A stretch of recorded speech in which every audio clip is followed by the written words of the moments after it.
The auction ledger from Galveston's Strand district, preserved in the Rosenberg Library archives, contains an entry that historians still debate. December 7th, 1859, Lot 43. Male, approximately 32 years, origin unknown. The notation that follows, written in faded ink by an auctioneer named William Marsh, reads, "Highest bid withdrawn, sale completed under protest. Buyer warned of documented anomalies. Price, $400, significantly below market value for prime-age male." What made this entry extraordinary wasn't the low price, though that alone raised questions. It was the 17-page attachment stapled behind it, a collection of testimonies from 3 previous owners, 2 ship captains, a Methodist minister, and a Texas Ranger, all describing the same impossible phenomenon. The man they were selling could read and write in 7 languages, perform mathematical calculations that took trained engineers hours to complete in mere moments, recite entire books after hearing them once, and demonstrate knowledge of astronomy, navigation, medicine, and law that rivaled university professors. In 1859 Texas, such abilities in an enslaved man weren't just unusual. According to every witness who'd encountered him, they were impossible. Before we uncover how this man's intelligence became the most dangerous secret in Galveston, I need you to do something. Hit that subscribe button right now, because stories like this, the ones that challenge everything we thought we knew about American history, are exactly what we uncover here. Drop a comment telling me where you're watching from. These buried stories deserve to reach every corner of the world. Now, let's discover why Galveston's wealthiest plantation owners called this slave the most terrifying purchase they'd ever witnessed, not because of his strength or defiance, but because of what existed inside his mind. William Marsh had conducted slave auctions in Galveston for 11 years. The Strand, as locals called the warehouse district along the Gulf waterfront, handled thousands of transactions annually, making Galveston second only to New Orleans in the Texas slave trade. Marsh prided himself on knowing merchandise, on assessing worth with a glance, on understanding exactly what buyers wanted and how to present it. He'd sold field hands, domestic servants, skilled craftsmen, and children, each transaction documented with the same professional detachment that marked all commerce in human beings during that era. But on the morning of December 7, 1859, Marsh stood in his office holding documents that made his hands shake. The man scheduled for Lot 43 had arrived 3 days earlier on a steamship from New Orleans, accompanied by paperwork unlike anything Marsh had seen in his career. The seller, a cotton broker named Hastings, who operated between Louisiana and Texas, had included written warnings from every person who'd previously owned or transported this particular slave. The testimonies read like fevered fantasies, claims so extraordinary that Marsh's first instinct was to dismiss them as elaborate fraud. Then he'd met the man himself, and everything changed. His name in the auction catalogue was listed simply as Solomon, though the paperwork suggested this might be the 4th or 5th name he'd been given. No surname, no clear origin, just Solomon, male, age estimated between 30 and 35, based on physical examination. He stood 5 feet 11 inches tall, well-muscled but not excessively so, with hands that showed calluses from fieldwork but also the careful maintenance of someone who valued his physical condition. His face carried no distinguishing scars, no marks of punishment or rebellion. What distinguished him was something far more subtle and infinitely more unsettling. His eyes held an awareness that made Marsh deeply uncomfortable. Most enslaved people who came through Galveston's auction houses had learned to manage their expressions carefully. Some showed resignation, others carefully concealed anger. Many displayed the practiced blankness that came from years of surveillance and punishment. Solomon showed none of these things. When Marsh interviewed him in the holding area, preparing the standard assessment for potential buyers, Solomon had looked at him with calm, direct attention and answered every question in perfect English, his vocabulary and pronunciation matching any educated gentleman Marsh had ever encountered. "Where were you born?" Marsh had asked, following his usual script. "I don't know, sir."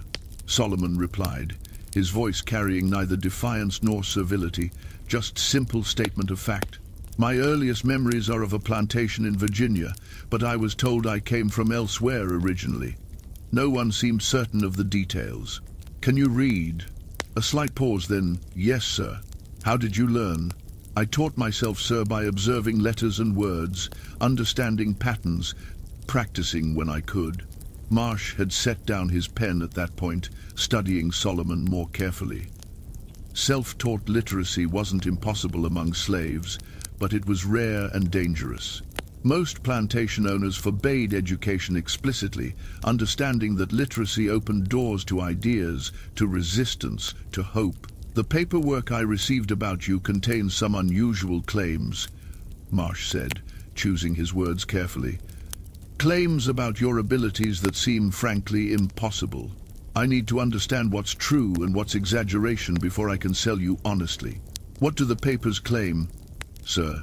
That you speak multiple languages, that you can perform complex mathematics, that you've demonstrated knowledge of subjects no slave should have access to, that you've made predictions about events that later proved accurate, that you've solved problems experienced overseers and plantation managers couldn't solve. Marsh leaned forward. Are these claims true? Solomon had met his gaze with that unsettling directness. I can speak French, Spanish, German, Latin, and some Greek, in addition to English, sir. I can perform calculations involving multiplication, division, fractions, and basic algebra. I have studied, through observation and limited access to books, subjects including astronomy, navigation, human anatomy, agricultural science, and law.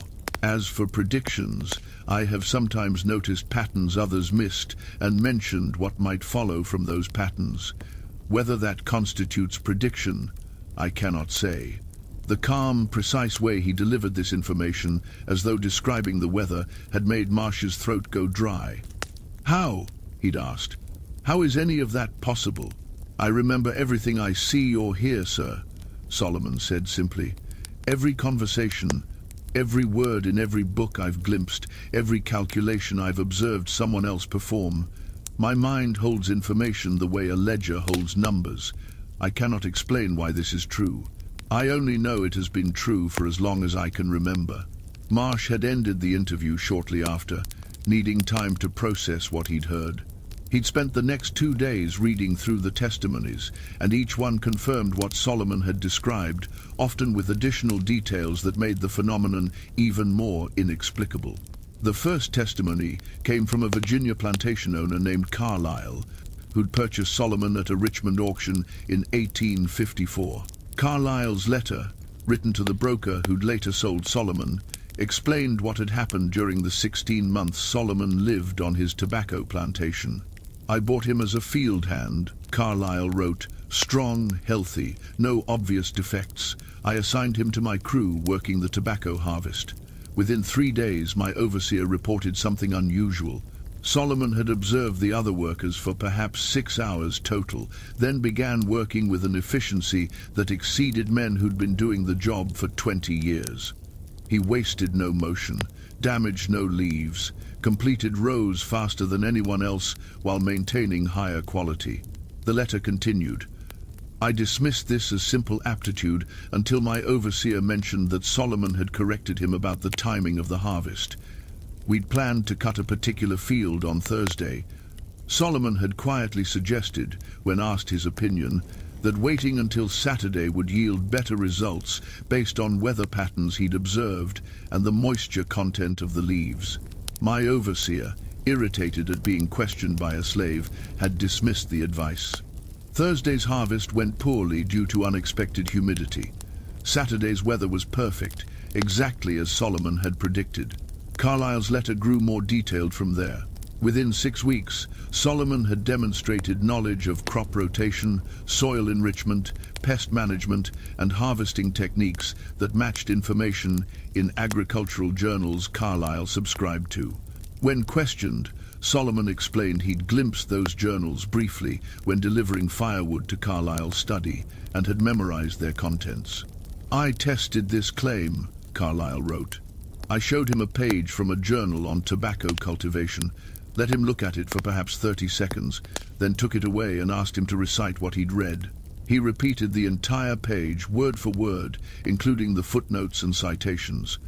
I showed him a mathematical table used for calculating yield projections. He glanced at it, then performed calculations in his head faster than I could, using pencil and paper, and his answers were correct every time. The letter's conclusion explained why Carlyle had sold Solomon despite his obvious value. I could not keep him. The other slaves began looking to him for guidance, asking his advice, treating him with deference that undermined my overseer's authority. Worse, Solomon's knowledge made him dangerous. He understood too much about laws, about property rights, about navigation and geography. He could read contracts better than my lawyer. He corrected my doctor's diagnosis of a field hand's illness and suggested a treatment that proved effective.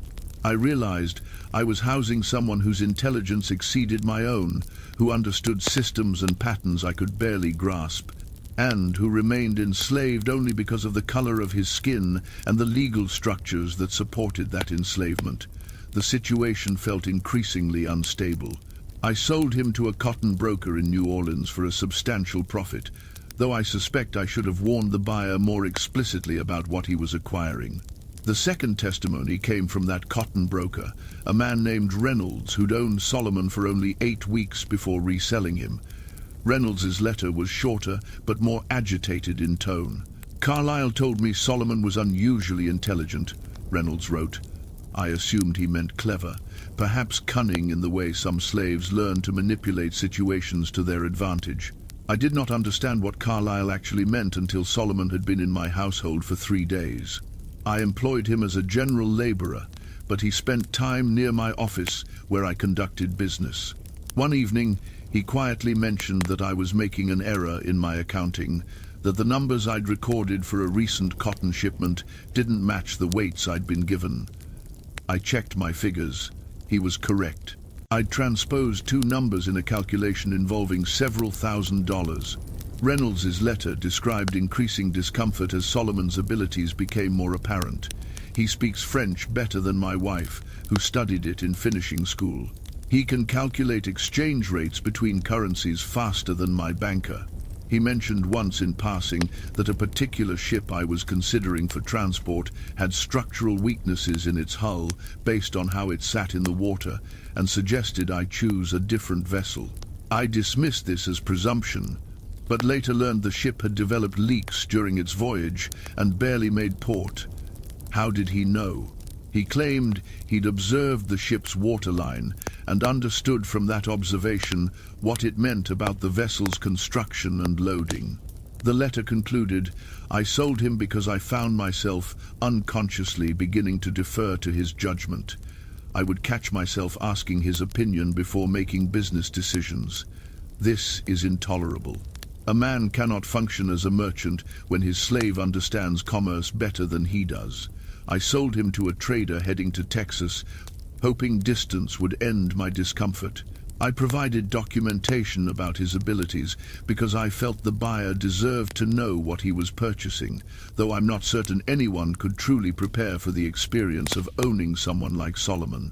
The third testimony came from the captain of the steamship that had transported Solomon from New Orleans to Galveston.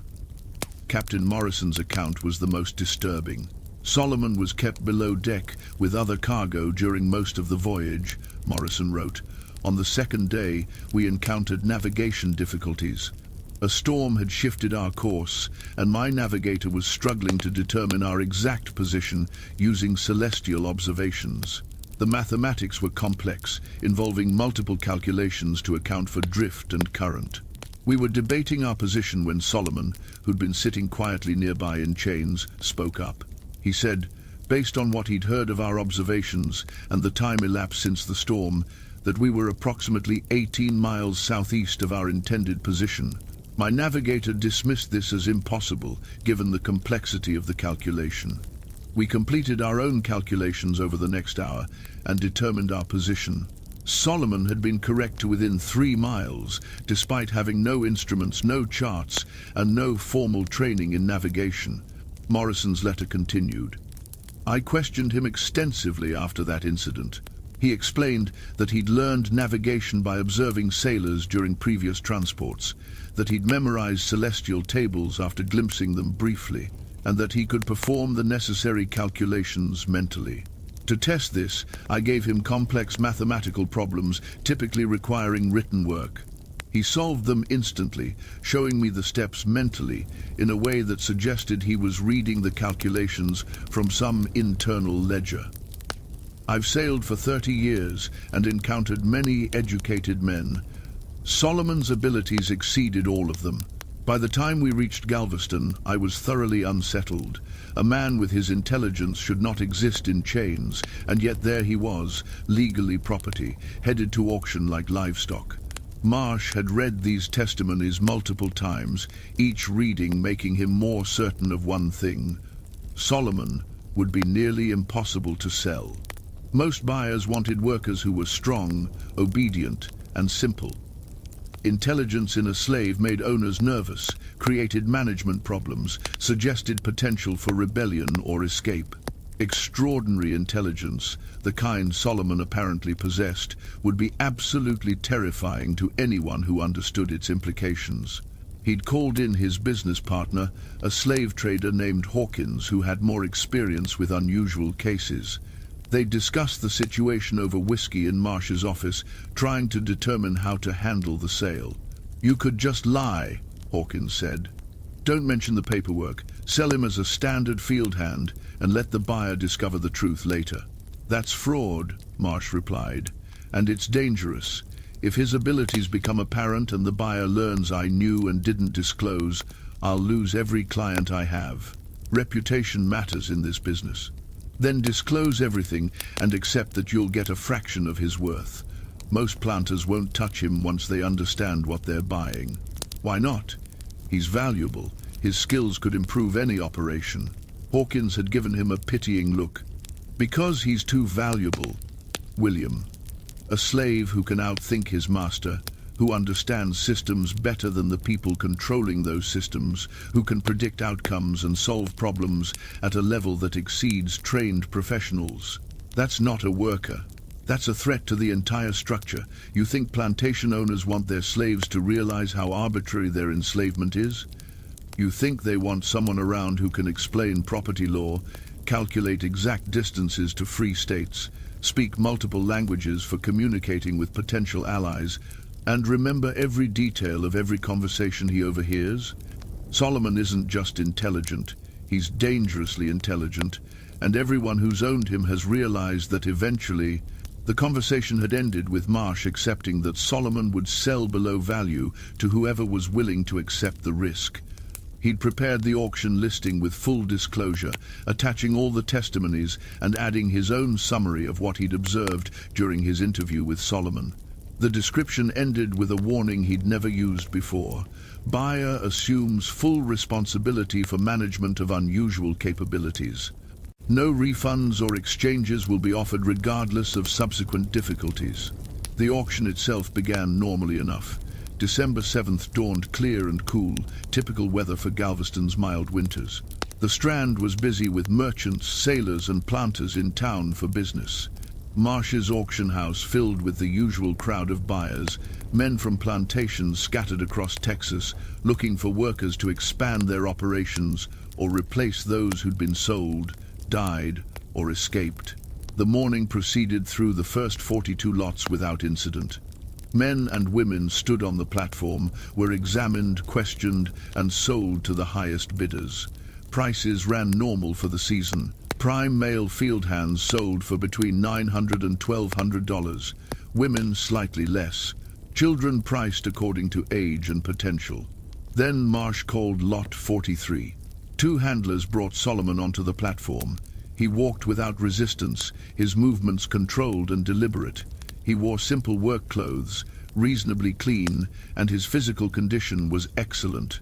Under normal circumstances, he would have drawn aggressive bidding. Strong, healthy, prime working age, no visible defects. But Marsh had distributed copies of the testimonies that morning to serious buyers, and the atmosphere in the auction house had changed as men read through the documents. By the time Solomon stood on the platform, most buyers had moved toward the back of the room or left entirely. Only 7 remained in bidding position, and 4 of them looked uncertain. "Lot 43, Marsh announced, his voice carrying the practiced enthusiasm that sounded increasingly hollow even to himself.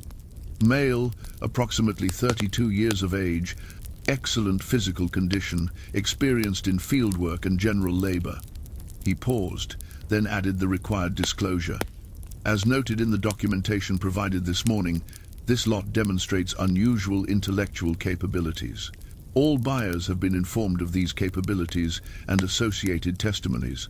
Special terms apply. All sales are final regardless of subsequent management difficulties." A murmur ran through the remaining crowd. One man near the front turned and walked out immediately. Another followed. That left 5 potential buyers. Solomon stood at the center of the platform, his expression calm, his posture neither defiant nor submissive, just still. His eyes moved across the crowd with what appeared to be mild interest, as though he were observing a theater performance that didn't particularly concern him. "Let's begin at $600, Marsh said, setting the opening bid lower than he would for a standard worker, acknowledging the risk buyers would be taking. Silence. None of the 5 raised a hand. "500, Marsh tried, dropping the price to a level that should have seemed like theft for someone of Solomon's apparent value. More silence. One of the remaining buyers shook his head and moved toward the exit. "400, Marsh said, now genuinely desperate. "Gentlemen, at this price you're essentially buying him at half his physical value alone, completely aside from his other capabilities." A hand went up at the back of the room. Marsh felt relief wash over him. "We have 400 from the gentleman in the back. Do I hear 450? The other 3 remaining buyers exchanged glances, but none raised a hand. They were done. 400 going once, 400 going twice.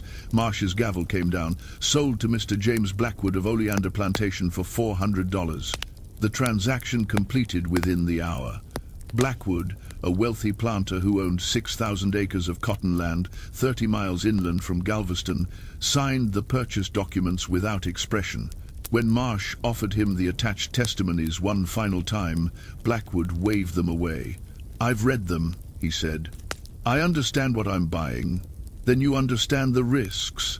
I understand that someone extraordinarily valuable is being sold at a fraction of his worth because other men lack the nerve to handle unusual circumstances.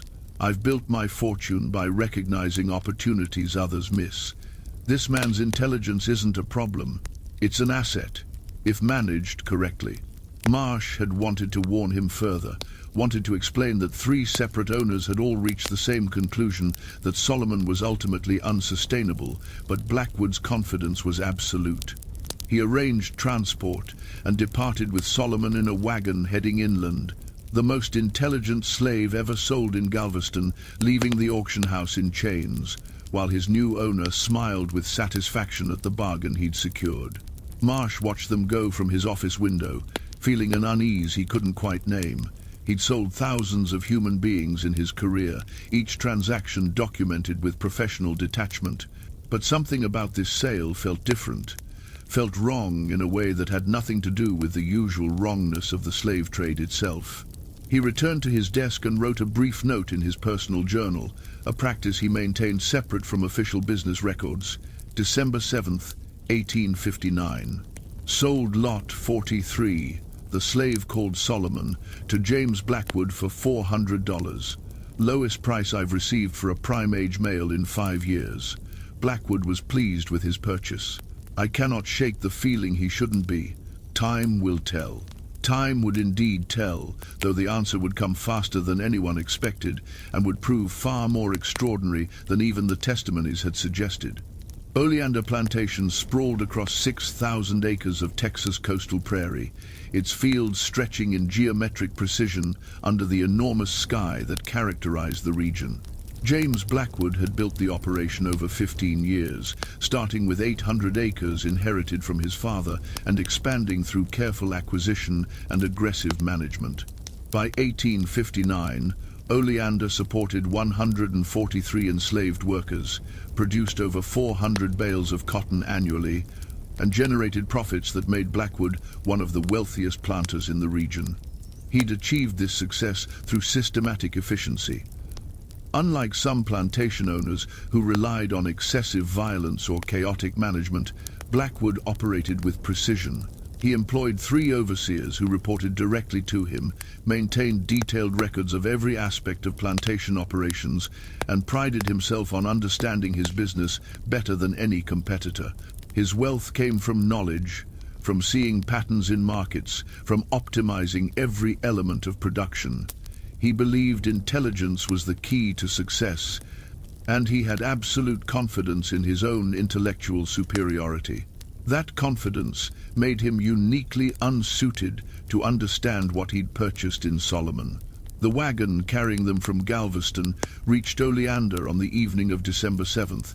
Blackwood had spent the journey in silence, reviewing paperwork and occasionally glancing at Solomon, who sat motionless in the wagon bed, his expression revealing nothing. When they arrived, Blackwood called for his head overseer, a methodical man from Georgia named Porter, who'd worked at Oleander for 8 years. "This is Solomon," Blackwood said. "Assign him to the main housework crew initially. I want him close where I can observe him. Feed him properly, see that he's housed adequately. He's not to be worked like a field hand until I've assessed his capabilities." Porter studied Solomon with practiced assessment, noting his physical condition, his bearing, the unusual directness in his eyes. "Any special instructions, sir? Watch him carefully. Report everything unusual. And Porter, make certain the other workers understand he's not to be mistreated. He represents a significant investment, and I want him maintained in optimal condition." After Porter led Solomon away to assign him quarters, Blackwood retreated to his study and poured himself whiskey. He felt the satisfaction of a man who'd identified opportunity where others saw only risk. The testimonies about Solomon's abilities, rather than frightening him, had excited his competitive instincts. If this man could truly calculate faster than trained engineers, understand complex systems after brief exposure, and demonstrate knowledge that exceeded educated professionals, then he represented unprecedented value. Other owners had failed to capitalize on Solomon's intelligence because they'd been afraid of it. Blackwood intended to harness it. The first week passed uneventfully. Solomon worked alongside the main house crew, performing routine maintenance tasks, chopping firewood, assisting with repairs. Porter reported that Solomon worked steadily, never complained, followed every instruction immediately, and kept to himself during the limited free time workers were allowed in the evenings. He spoke only when addressed, answered questions politely, and showed no interest in socializing with other enslaved people at Oleander. "He's quiet," Porter told Blackwood on the 5th day. "Observant, though. I catch him watching how things work, studying the other workers, looking at the plantation like he's reading a book. It's not threatening exactly, but it's noticeable." "That's his nature," Blackwood said. "The documentation indicated he absorbs information constantly. Let him observe. I want to understand the full extent of his capabilities before I determine how to utilize him most effectively." On the 8th day, Blackwood decided to test what the testimonies had claimed. He called Solomon to his study after breakfast, a room lined with books on agriculture, law, history, and science. Solomon entered and stood near the door, waiting with that same calm attentiveness that characterized all his actions. "The men who sold you made extraordinary claims," Blackwood began, seating himself behind his desk while Solomon remained standing. "I've read testimonies suggesting you can perform complex calculations mentally, that you speak multiple languages, that you remember everything you encounter. Before I can properly utilize your abilities, I need to verify these claims personally. Do you understand?" "Yes, sir," Solomon said, his voice carrying neither pride nor defensiveness. Blackwood pulled out a sheet of paper covered in numbers. "This is a calculation I performed yesterday for projecting cotton yields based on current field conditions. It took me approximately 30 minutes using standard methods. I'll read you the variables, and I want you to perform the calculation mentally." You'll have no paper, no tools, just what you can do in your head. Can you do this? I can try, sir. Blackwood read through a series of numbers.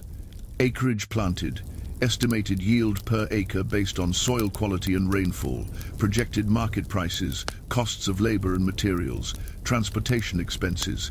The calculation required multiple steps of multiplication, division, and subtraction to arrive at a profit estimate. He finished reading the variables and looked up at Solomon. Well, the projected profit is $4,273.42, sir, Solomon said immediately. Assuming current market prices hold and no unexpected crop loss occurs. Blackwood felt his breath catch. He looked down at his own calculation, checked the final figure he'd arrived at after 30 minutes of careful work. $4,273.42. Exactly. How did you do that so quickly? I held each number as you said it, sir, then performed the operations in sequence. My mind arranges the figures visually, and I can manipulate them the way one might move objects on a desk. I cannot explain the mechanism, only that it has always worked this way. Blackwood set down the paper, his hands less steady than they'd been moments before. The testimonies mentioned you speak multiple languages. Is that accurate? Yes, sir. French, Spanish, German, Latin, and some Greek, in addition to English. Where did you learn them? Different sources, sir. I heard French spoken by a previous owner's wife. Spanish from Mexican laborers I worked alongside briefly. German from a book I glimpsed for perhaps 20 minutes in a study. Latin and Greek from religious texts and classical works I've had limited access to over the years. Once I understand the structure of a language and a sufficient vocabulary, I can extrapolate the rest through pattern recognition. This was absurd. Languages required years of study, immersion, practice. Yet Solomon spoke with the same calm certainty he'd used when solving the mathematical problem. Blackwood switched to French, a language he'd studied extensively during his education, asking Solomon to describe the plantation. Solomon responded in fluent French, his accent actually superior to Blackwood's own, describing the layout of the fields, the construction of the buildings, the organization of work crews. His vocabulary was extensive, his grammar perfect, his phrasing natural. Blackwood tried Spanish next, a language he knew less well. Solomon switched effortlessly, maintaining the same descriptive flow. When Blackwood ran out of languages he could verify, he pulled a book from his shelf, a medical text he'd purchased but never fully studied. He opened it randomly and showed Solomon a page on human anatomy, specifically the circulatory system. "Look at this for 30 seconds, Blackwood said.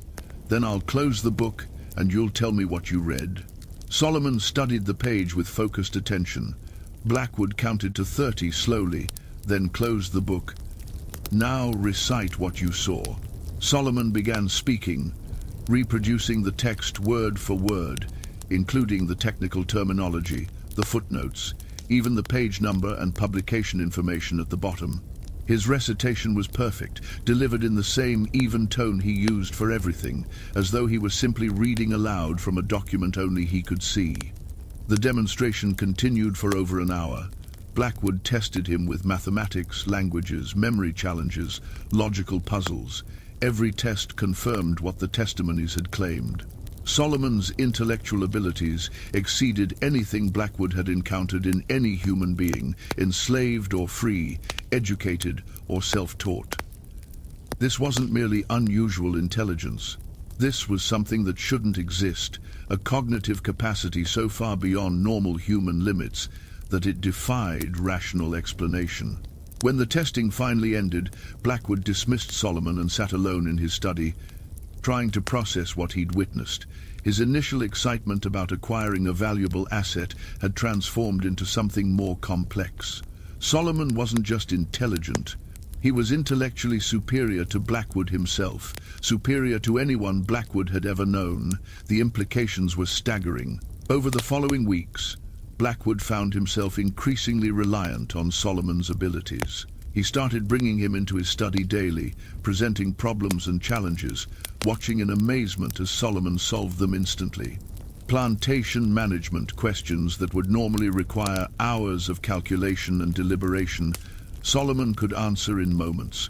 Market projections, crop rotation strategies, optimal timing for harvesting, equipment repair diagnoses, all of it Solomon handled with effortless precision. Porter noticed the change and mentioned it to the other overseers one evening in late December. "Mr. Blackwood's spending more time with that new slave than he does managing the plantation," Porter said, concern evident in his voice. 3-4 hours a day they're locked in that study together. "And I've noticed something else. Mr. Blackwood's started asking Solomon's opinion before making decisions. Asked him yesterday about whether to purchase additional acreage that came up for sale."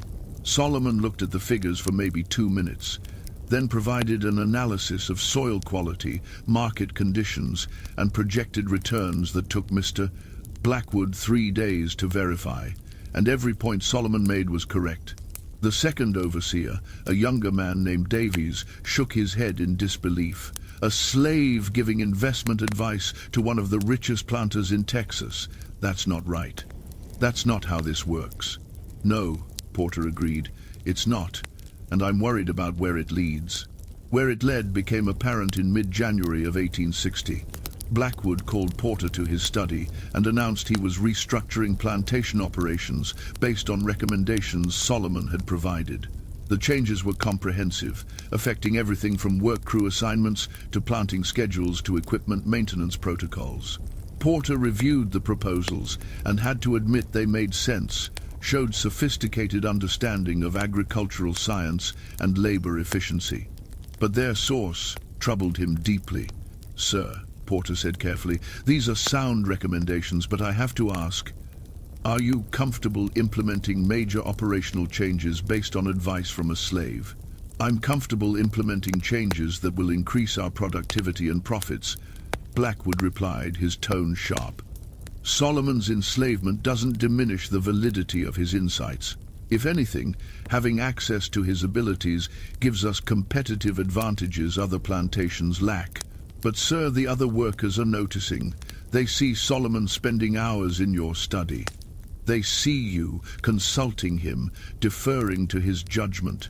It undermines the fundamental structure we depend on. How can we maintain authority when slaves see one of their own operating as your advisor?"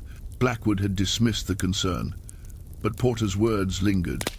The fundamental structure. That phrase captured something essential about slavery that Blackwood had always understood intellectually, but never questioned emotionally. The system required strict hierarchy, absolute distinction between owner and owned, master and slave. Intelligence threatened that distinction, suggested that the categories were arbitrary rather than natural, and Solomon's level of intelligence made the arbitrariness impossible to ignore. By February, the situation had deteriorated further. Blackwood found himself not just consulting Solomon, but actively seeking his company, engaging him in conversations that went far beyond plantation business.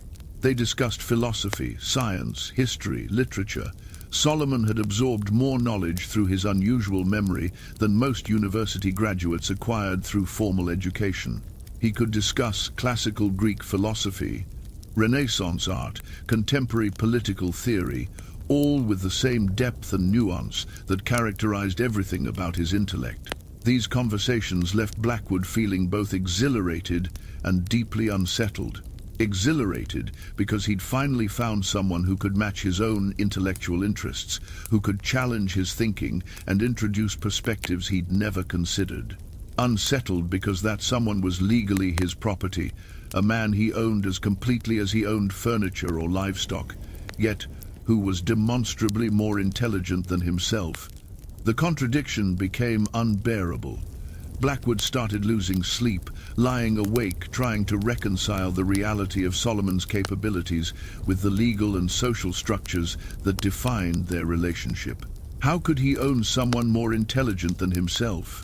What did it mean about slavery, about racial hierarchies, about all the justifications Southern society offered for the system if someone like Solomon existed? These questions had no comfortable answers, and Blackwood found himself increasingly avoiding them by spending more time with Solomon, as though proximity to that remarkable mind could somehow resolve the contradictions through sheer intellectual force. The other enslaved people at Oleander had begun responding to Solomon differently as well. Despite his isolation, despite his refusal to socialize, they'd observed his unusual relationship with Blackwood. Word had spread about his intelligence, about his abilities, about the way the master consulted him like a myriad, show increasing awareness of his unique position. He was free, educated, extraordinarily intelligent, and black in a society that couldn't reconcile those attributes. His existence challenged fundamental assumptions about racial hierarchy, about the justifications for slavery, about the nature of intelligence and humanity. Everywhere he went, people responded to him with confusion, suspicion, or fascination, unable to categorize someone who violated so many expected patterns. In an entry dated August 5, 1860, Solomon wrote about the psychological burden of his capabilities. Intelligence is commonly understood as advantage, as asset, as positive attribute that improves life circumstances. For enslaved people, this assumption proves false. Intelligence in bondage becomes curse rather than blessing. It means understanding fully the injustice of your position, seeing clearly the mechanisms of your oppression, recognizing with absolute clarity that your enslavement derives from social constructions rather than natural law. Ignorance might have offered some protection, some buffer against the full weight of circumstantial awareness. Intelligence offers no such mercy. Every moment of slavery was informed by perfect understanding of its wrongness, its arbitrariness, its violation of my humanity. Now, in freedom, intelligence proves equally problematic. I understand too well how precarious this freedom is, how dependent on laws that could change, how vulnerable to social forces that view my existence as threat rather than human reality. I cannot enjoy simple relief at escape from bondage because I see too clearly all the ways my freedom remains conditional, limited, surrounded by hostility.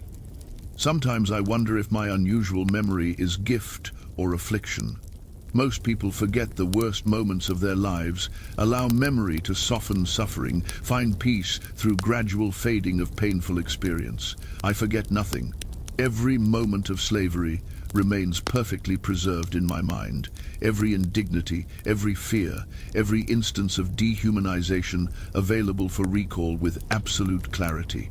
This permanence of memory means freedom cannot erase slavery's impact. The past remains eternally present, perfectly accessible, vivid as the moment it occurred. Perhaps this is what made previous owners uncomfortable. Not my intelligence alone, but the sense that I carried perfect record of everything, that nothing could be forgotten or overlooked, that every action taken against me would be preserved with absolute fidelity in a memory that never released anything it captured. The writing reveals psychological complexity that historians have found fascinating.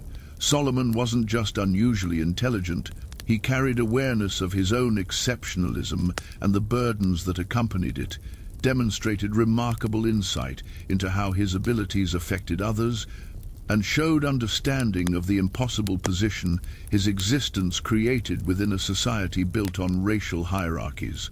Back in Texas, Blackwood's situation continued deteriorating. By September, he'd lost most of his workforce. Many of the enslaved people at Oleander, promised future freedom but facing present instability, had run away, seeking immediate liberty rather than waiting for gradual emancipation. Blackwood didn't pursue them, didn't report them to authorities, essentially allowing escape while maintaining legal plausibility that he was the victim of theft rather than facilitator of flight. His plantation, once among the most productive in the region, was barely functioning. Cotton fields went largely unharvested, equipment fell into disrepair. The main house showed signs of neglect as domestic workers departed. Blackwood himself appeared to age years in months, his health declining under the combined weight of social ostracism, financial pressure, and psychological turmoil. In late September, he received an unexpected letter. The handwriting was unfamiliar. The postmark showed Cincinnati, and the signature at the bottom read simply, Solomon. The letter, preserved in the Blackwood family papers and now held by the Texas State Archives, reads, Mr. Blackwood, I write to you from Cincinnati, where I have established residence and employment. I hope this letter finds you well, though I suspect, based on my understanding of how plantation society responds to deviation from accepted norms, that you are facing significant difficulties because of your decision to free me and subsequently plan for gradual emancipation of your remaining workers. I want to say several things. First, I thank you sincerely for my freedom. Whatever motivated that decision, whatever contradictions remain unresolved, you gave me something precious that I had no legal right to expect. That gift has enabled me to build a life that, while still constrained by racial prejudice and social limitations, offers possibilities that would have been impossible in continued bondage. Second, I want to acknowledge the courage required for your actions, both in freeing me and in attempting gradual emancipation, despite knowing the social and financial consequences. Most people cannot act against their own interests, even when they recognize moral necessity. You did so imperfectly and incompletely, perhaps, but genuinely. That matters. Third, I want to address what I suspect may be troubling you most deeply. You freed one man while keeping others enslaved, then attempted broader emancipation, only after facing criticism for that initial inconsistency. You might wonder if your actions were principled or merely reactive, whether you acted from genuine moral conviction or from psychological pressure I inadvertently created. I cannot answer that for you. Motives are complex, and perhaps the distinction matters less than the outcome. What I can say is this: change rarely comes from pure motives or perfect conviction. It comes from accumulations of pressure, contradictions that become unbearable, moments when maintaining existing structures costs more than transforming them. You freed me because my existence made slavery's injustice unavoidable. That doesn't diminish the act, it simply locates it within human psychology rather than idealized morality.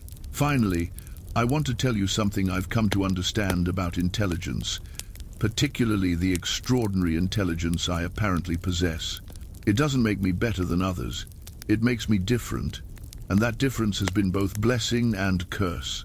Intelligence allowed me to understand my enslavement with painful clarity, to recognize patterns and possibilities that offered hope of freedom, to navigate the complex path from bondage to liberty. But it also isolated me, made me incomprehensible to most people I encountered, created barriers between myself and others who couldn't understand how my mind worked. Your discomfort around me was reasonable response to that difference, not moral failing. You freed me partly because you couldn't bear owning someone whose intelligence exceeded your own. But perhaps, more importantly, you freed me because my difference made the entire system visible in new ways, revealed contradictions you'd successfully ignored until forced to confront them directly. That visibility, that revelation, matters more than the discomfort that prompted it. I don't know what will become of you, Mr. Blackwood, or your plantation, or your attempted emancipation plan. I hope you find ways to persist, despite opposition, to complete what you've begun, despite costs.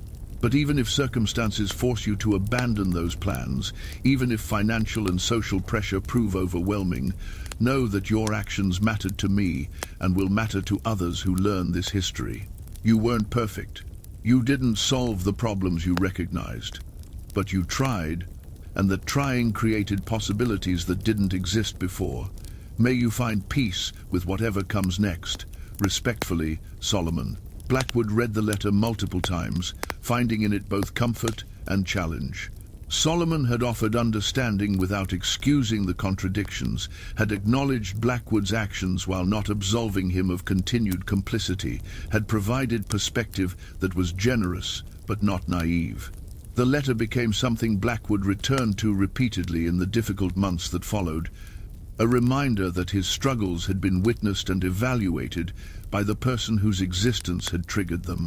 By December of 1860, exactly 1 year after purchasing Solomon, Blackwood had lost Oleander Plantation. Financial pressures, combined with social ostracism and the practical difficulties of operating without normal business relationships, had forced him into bankruptcy. The plantation was sold to settle debts, purchased by a consortium of neighboring planters who had no interest in continuing gradual emancipation plans. The enslaved workers who remained were absorbed into other plantations, their promised freedom rescinded when ownership transferred. Blackwood himself moved to Galveston, taking modest employment as a clerk, living in circumstances far removed from the wealth and status he'd once commanded. He never fully recovered financially or socially from his attempt to act on moral convictions that contradicted the society he lived in.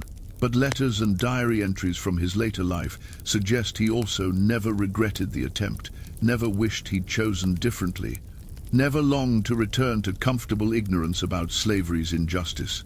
In an entry from 1862, as the Civil War raged and slavery's end approached through violence rather than gradual emancipation, Blackwood reflected, "I purchased Solomon believing I was acquiring a valuable asset.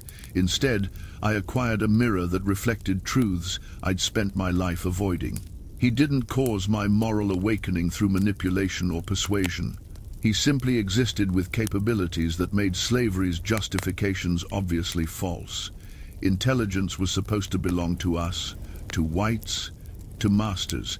It was evidence of our natural superiority, justification for our dominance. Solomon's existence proved that intelligence had nothing to do with race, that the hierarchies we'd constructed were arbitrary rather than natural, that the entire system depended on lies we told ourselves to maintain comfortable exploitation. I couldn't own him once I understood that. Couldn't look at him without seeing the injustice of every person I kept enslaved. Freeing him didn't solve anything, didn't end my complicity, didn't create justice. But it was the only action I could take that didn't require complete self-deception. Perhaps that's all moral action ever is in systems of injustice. Small gestures that acknowledge truth while lacking power to transform the larger structure.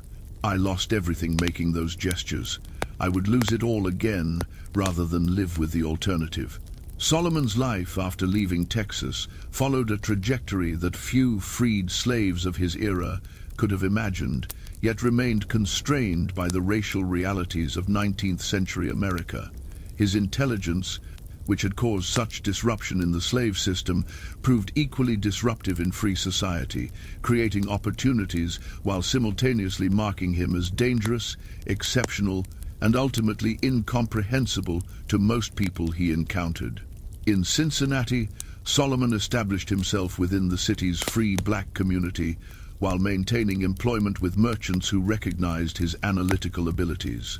His work involved complex calculations, logistical planning, and problem-solving that would typically require multiple employees or extensive time investment. Solomon performed these tasks with the same effortless precision that had characterized everything about his intellectual capabilities, completing in hours what took others days, seeing patterns and solutions that escaped even experienced professionals. But this success came with significant costs.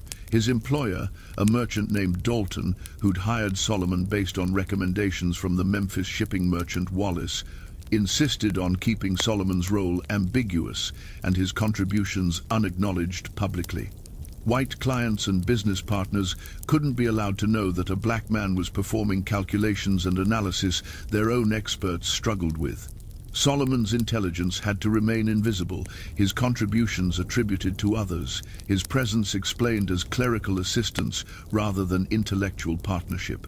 This concealment created psychological strain that Solomon documented in his ongoing writings. In an entry from January 1861, he reflected on the peculiar burden of hidden capability. Freedom has granted me legal status as human being rather than property, but it has not granted me social permission to exist as intelligent human being. My capabilities must be hidden, disguised, attributed to others. I perform complex analysis that shapes business decisions involving thousands of dollars, yet I cannot acknowledge that role publicly without threatening the racial fictions that make white society comfortable. So I work in shadows, valuable but invisible, necessary but unacknowledged. In slavery, my intelligence was threat because it contradicted justifications for my enslavement. In freedom, my intelligence is threat because it contradicts justifications for my inferior social status. The legal circumstances have changed. The fundamental problem remains. A black man with extraordinary intelligence challenges assumptions that American society, North and South, requires for its racial hierarchies to seem natural and justified. I am free to labor, free to exist, but not free to be fully visible as who I am. The situation intensified as the Civil War began in April 1861. Cincinnati's position as border city made it crucial location for military logistics, and Solomon's analytical abilities became increasingly valuable for understanding supply chains, troop movements, and strategic planning. Through Dalton's connections, Solomon's work came to the attention of Union military officials who needed exactly the kind of complex calculation and pattern recognition he could provide. By late 1861, Solomon was working directly, though still unofficially, with Union Army logistics officers. His contributions included calculating optimal supply routes, projecting resource needs based on troop deployments, analyzing enemy movement patterns from reconnaissance reports, and solving mathematical problems related to artillery trajectories and fortification designs. The work was genuinely significant, potentially affecting military outcomes, yet Solomon received no official recognition, no formal position, no public acknowledgement of his role. A Union officer named Colonel Matthews, who worked with Solomon on supply logistics, wrote in his private diary about the experience. The diary, discovered in an attic in Vermont in 1989 and subsequently donated to the National Archives, provides remarkable insight into how military officials viewed Solomon.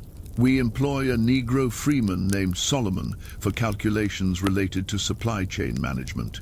His abilities are extraordinary, frankly beyond anything I've encountered in trained military engineers. He can analyze complex logistical problems involving multiple variables, thousands of soldiers, vast distances, and limited resources, then provide solutions that prove consistently accurate when implemented. Yesterday, he calculated supply needs for a division being deployed to Kentucky, accounting for travel time, weather conditions, available transport, and probable consumption rates. He completed the calculation in approximately 15 minutes. Our regular logistics staff had been working on the same problem for 3 days and still had not reached confident conclusions. When we compared results, Solomon's figures proved more accurate, yet we cannot officially acknowledge his contributions. The men under my command would not accept orders based on analysis performed by a Negro, regardless of how accurate that analysis proves. So we attribute his work to white officers on my staff. Maintain the fiction that our strategic planning derives from conventional military expertise. This deception troubles me. We depend on this man's intelligence while denying his humanity sufficiently to credit his contributions. We use him as we would use a calculating machine, valuable for output, but unworthy of recognition as thinking, reasoning person deserving respect. The contradiction seems obvious, but military necessity overrides moral consistency. We need his abilities too desperately to allow principle to interfere with pragmatism. Solomon's work for the Union Army continued through 1862 and into 1863. His contributions growing more significant as the war escalated and logistical complexity increased. But his position remained precarious, unofficial, dependent on individuals rather than institutional recognition. He received payment for his work, enough to live comfortably by the standards of free blacks in Cincinnati, but nothing approaching what white professionals with equivalent capabilities would have commanded. During this period, Solomon also became involved with abolitionist networks operating in Cincinnati.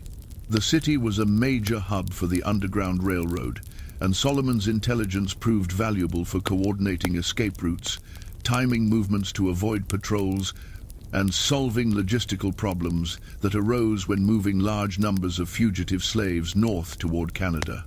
His perfect memory meant he could retain complex information about safe houses, contacts, schedules, and procedures without written documentation that could be discovered and used against the network.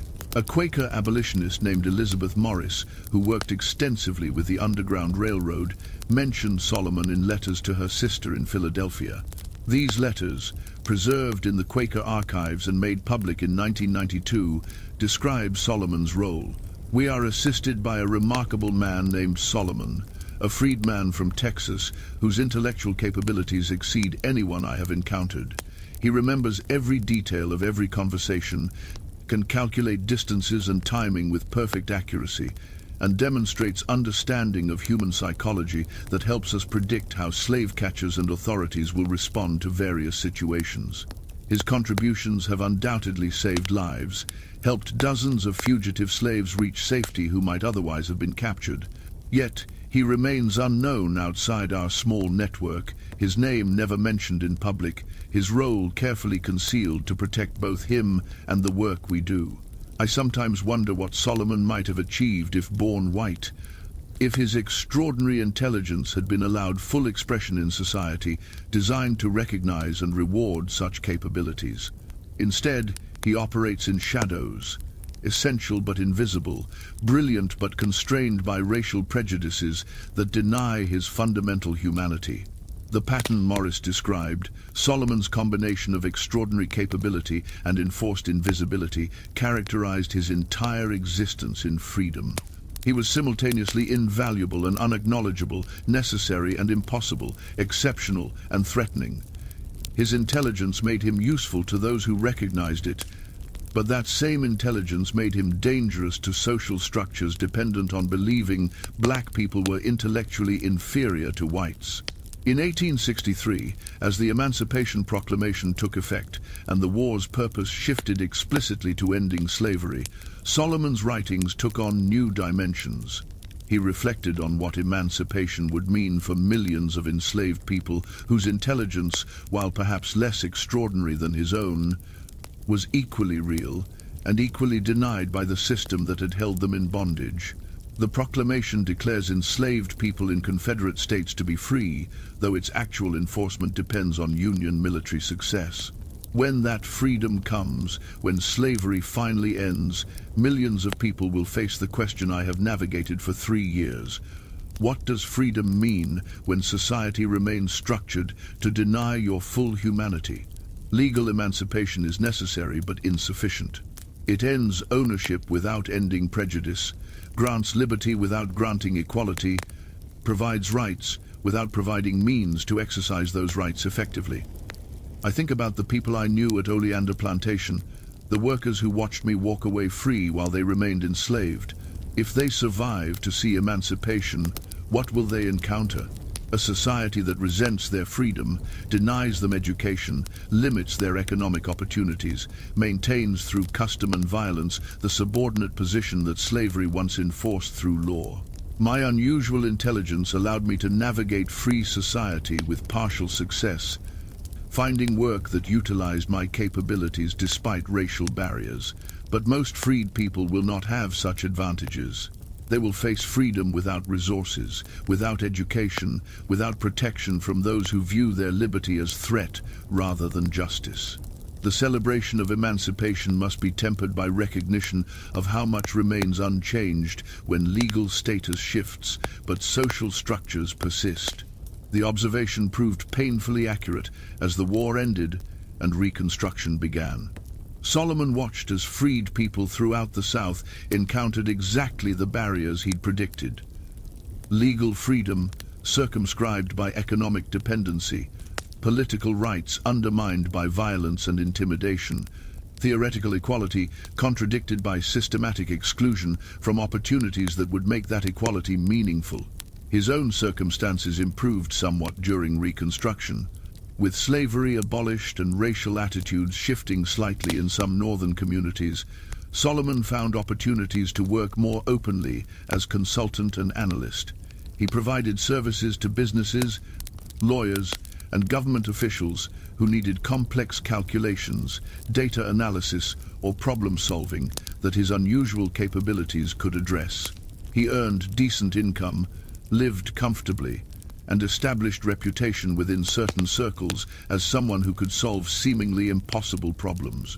But the fundamental contradiction never resolved. His intelligence was acknowledged only when useful, denied or minimized when convenient, treated as exceptional aberration rather than evidence that black intellectual capability had been systematically suppressed rather than naturally absent.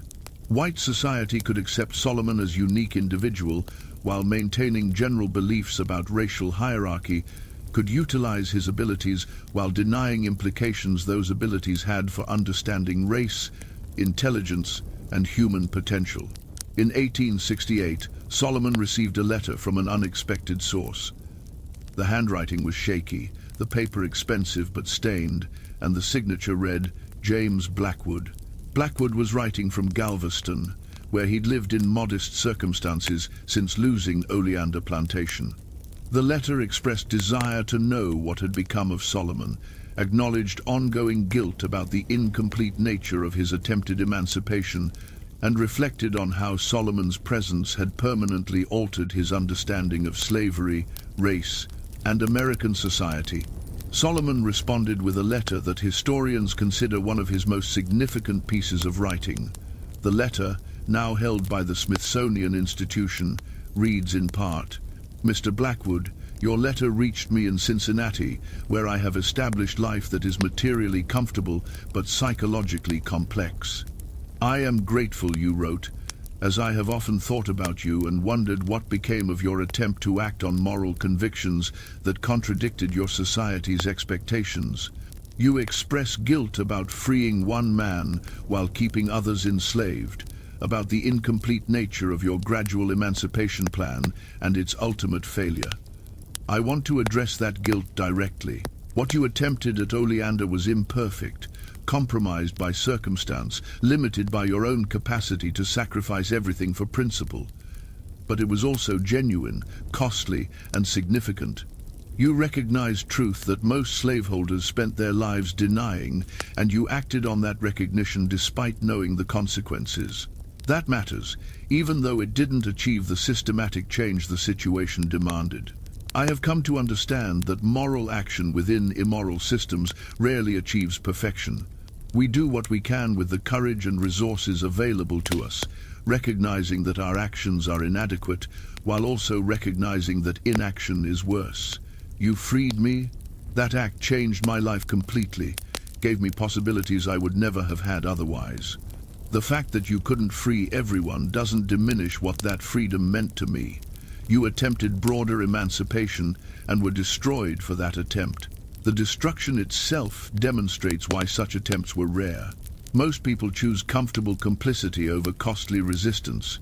You chose differently and paid the price for that choice. Perhaps the more important question is not whether your actions solved the problem, but what your actions revealed about the problem itself. You freed me because my intelligence made slavery's injustice unavoidable for you. But what about those whose intelligence was less obvious, less measurable, less demonstrable through calculations and languages and perfect memory? Were they less deserving of freedom, less fully human? The answer obviously is no. Yet you could not extend to them the recognition you extended to me, could not see in them the same undeniable humanity you saw in my exceptional capabilities. This limitation wasn't personal failing. It was systemic failure, built into how slavery trained owners to perceive enslaved people. Exceptional cases like mine could break through that trained perception. Ordinary humanity, unremarkable intelligence, common human dignity, these things remained invisible, deniable, insufficient to override the system's requirements. What slavery's end must ultimately accomplish is not just freeing exceptional individuals like myself, but recognizing that exceptionalism should never have been required for freedom in the first place. Every person deserves liberty, dignity, and full recognition of their humanity, regardless of whether their capabilities exceed, match, or fall short of whatever standards society might apply. Until that recognition becomes universal rather than selective, until freedom depends on being human rather than being exceptional, the fundamental problem remains unresolved. You helped me see this truth, Mr. Blackwood, though perhaps not in the way you intended. Your discomfort around me, your ultimate inability to extend your recognition of my humanity to others who were less obviously remarkable, revealed the limitation of individual moral awakening as solution to systemic evil. Change requires more than scattered instances of conscience overriding convenience. It requires transformation of the entire structure that makes such conscience rare and costly rather than common and rewarded. I do not know if such transformation is possible. I have lived long enough in freedom to understand how deeply racial prejudice persists even after slavery's legal end, how thoroughly white society resists recognizing black humanity beyond narrow, conditional terms. But I also know that change, however incomplete, matters. You changed me by freeing me. I perhaps changed you by forcing recognition you couldn't comfortably deny. Those changes ripple outward in ways we cannot fully predict or measure. May you find peace with what you attempted and what you could not achieve. May we both continue working toward a society where intelligence is not required for freedom, where humanity alone is sufficient for dignity, where no one must be exceptional to deserve justice. With respect and gratitude, Solomon. The correspondence between Solomon and Blackwood continued sporadically until Blackwood's death in 1873. The letters reveal two men grappling with the legacy of their encounter, trying to understand what it meant that Solomon's intelligence had triggered Blackwood's moral crisis, what it revealed about slavery and race and American society, what possibilities existed for change within structures designed to resist transformation. Solomon lived until 1896, dying in Cincinnati at approximately 69 years old. His obituary in the local newspaper, brief and perfunctory, identified him only as Solomon Freeman, Negro resident, employed in various business capacities, unmarried, survived by no immediate family. The obituary made no mention of his extraordinary intelligence, his contributions to Union war efforts, his work with the Underground Railroad, his writings on slavery and freedom, or his role in triggering James Blackwood's attempted emancipation at Oleander Plantation. This invisibility in death mirrored the invisibility he'd experienced in freedom. Despite capabilities that exceeded most people he encountered, despite contributions that had genuine historical significance, Solomon remained largely unknown. His existence documented, but his importance unrecognized by broader society. It wasn't until the late 20th century, when historians began examining personal papers, letters, and obscure archives, that Solomon's story emerged and his significance became apparent. The question his life poses remains powerfully relevant. What does it mean that someone of extraordinary intelligence had to be freed because his capabilities made slavery's injustice undeniable, yet millions of people with ordinary intelligence remained enslaved because their common humanity proved insufficient justification for their liberation? What does it reveal about American society that Solomon's exceptionalism was required for him to be recognized as deserving freedom, that his unusual capabilities rather than his basic humanity became the grounds for acknowledging his right to liberty? These questions point to the fundamental problem Solomon identified in his writings. Freedom and dignity and justice should not depend on being exceptional. They should be universal rights granted to every human being, regardless of capability, regardless of intelligence, regardless of whether someone can perform calculations faster than trained engineers, or speak 7 languages, or remember everything they encounter. The fact that Solomon's extraordinary intelligence was necessary for Blackwood to recognize his humanity reveals how thoroughly slavery had corrupted the moral sensibilities of those who participated in it, how completely it had trained them to deny the obvious humanity of people they enslaved. In 1882, a historian named Rebecca Hayes interviewed Solomon for a project documenting the experiences of freed slaves during and after the Civil War. The interview, preserved in the Hayes collection at Howard University, includes a section where Solomon reflected on his own legacy and what he hoped his story might contribute to understanding slavery and its aftermath. I am aware that my life is unusual, that my capabilities are extraordinary, that my experiences do not represent the typical slave narrative. But I hope that my story can serve a purpose beyond documenting individual exceptionalism. I hope it can illuminate the fundamental injustice of requiring exceptionalism for recognition of humanity. Every person I knew in slavery was fully human, deserving of freedom and dignity, regardless of whether their intelligence exceeded normal ranges or fell within them. The fact that I needed to be extraordinarily intelligent for my owner to recognize my right to freedom reveals the depth of moral corruption slavery created. It should not have required exceptional capability for me to deserve liberty. My humanity alone should have been sufficient. And the same applies to every person held in bondage, every person denied education and opportunity and recognition of their basic human worth. If my story serves any purpose, I hope it is this: to make visible the arbitrary nature of the judgment slavery required, to demonstrate that intelligence and capability exist independently of race, to show that the hierarchies American society constructed had no natural or moral foundation. I was not freed because of some essential difference between myself and others who remained enslaved. I was freed because one particular owner could not maintain comfortable self-deception when confronted with undeniable evidence of my intellectual equality or superiority. That evidence should never have been necessary. But since it was necessary for that particular situation, perhaps its documentation can contribute to broader recognition that the entire system was built on lies that crumbled when examined honestly. The examination Solomon called for continues today.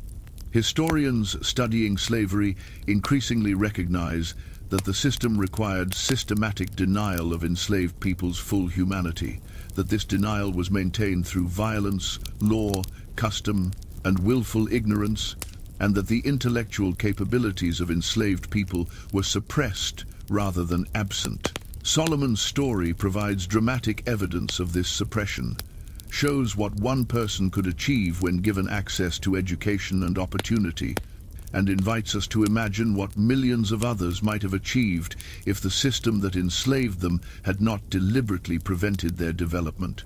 The auction ledger from December 7, 1859 still exists in the Rosenberg Library archives. Lot 43. Solomon, sold for $400. Below market value because his intelligence frightened potential buyers, because his capabilities threatened the comfortable fictions slavery required, because his existence posed questions that antebellum Texas society could not comfortably answer.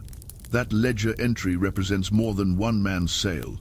It represents the systematic denial of human potential that slavery enacted every single day, the suppression of intelligence and capability and creativity and ambition in millions of people whose contributions were stolen, whose possibilities were deliberately destroyed, whose humanity was denied so that others could profit from their forced labor. James Blackwood's attempt to act on moral convictions triggered by Solomon's intelligence failed. The plantation was lost, the gradual emancipation plan collapsed, the workers were re-enslaved under new ownership. But the attempt mattered because it demonstrated that recognition was possible, that the lies could be pierced, that even someone deeply invested in slavery's continuation could have their certainties shattered by undeniable evidence of what they'd been denying. Blackwood paid for that recognition with everything he'd built. Most slaveholders chose differently, chose comfortable ignorance over costly honesty. But the fact that Blackwood chose recognition, however imperfect and incomplete, proves that the choice existed. What would have happened if more slaveholders had made similar choices? What if Solomon's intelligence had triggered not isolated instances of individual manumission, but systematic recognition that the entire structure was indefensible? These questions can't be answered because history followed different paths, but they illuminate what was possible, what was prevented, what might have been if moral courage had been more common than it proved to be. The mystery isn't really about Solomon's intelligence, though that remains remarkable and somewhat inexplicable even today. The mystery is about how American society responded to that intelligence, how it required such extraordinary capability before acknowledging humanity, how it structured itself to suppress and deny what Solomon represented. The mystery is about the psychological mechanisms that allowed slavery to persist despite countless daily encounters with enslaved people's full humanity, about the systematic blindness that made such persistence possible, about the rare moments when that blindness cracked and truth became unavoidable. Stories like Solomon's remind us that history is full of buried narratives, forgotten individuals whose experiences challenge official accounts and comfortable assumptions. Here at the Sealed Room, we specialize in uncovering exactly these kinds of stories, the ones that institutions tried to erase, the ones that complicate simple narratives, the ones that force us to reconsider what we thought we knew about American history. Because understanding the past accurately requires confronting its full complexity, including the parts that make us uncomfortable, including the contradictions that reveal how thoroughly injustice shaped the society we inherited. The impossible mystery of the most intelligent male slave ever traded in Galveston wasn't about whether his intelligence was real. The evidence from multiple independent sources confirms that Solomon possessed cognitive capabilities that exceeded normal human ranges, that his memory and analytical abilities were genuinely extraordinary. The mystery is about what that intelligence revealed about slavery itself, about the fragility of the justifications that supported it, about the psychological costs of maintaining a system that required systematic denial of obvious truths. Solomon's life after slavery showed that freedom alone didn't solve the problems his intelligence posed. Even in liberty, even in the North, even after emancipation, his capabilities remained threatening to a society structured around racial hierarchies. He had to hide his contributions, accept invisibility, work through proxies who would receive credit for analysis he performed. The legal circumstances changed when he gained freedom, but the fundamental problem persisted. American society wasn't prepared to acknowledge that intelligence had nothing to do with race, that the hierarchies it had constructed lacked any natural foundation, that people like Solomon had existed all along, their potential suppressed rather than absent. What do you think about this story? Does extraordinary intelligence prove anything about slavery's injustice, or should ordinary humanity have been sufficient? What does it mean that Solomon had to be exceptional to earn recognition that should have been universal? Leave your thoughts in the comments below. I want to hear how these buried stories resonate with you, what questions they raise, what connections you see to ongoing struggles for recognition and justice. If this story challenged your understanding of American history, if it revealed complexities you hadn't encountered before, share it with someone who needs to hear it.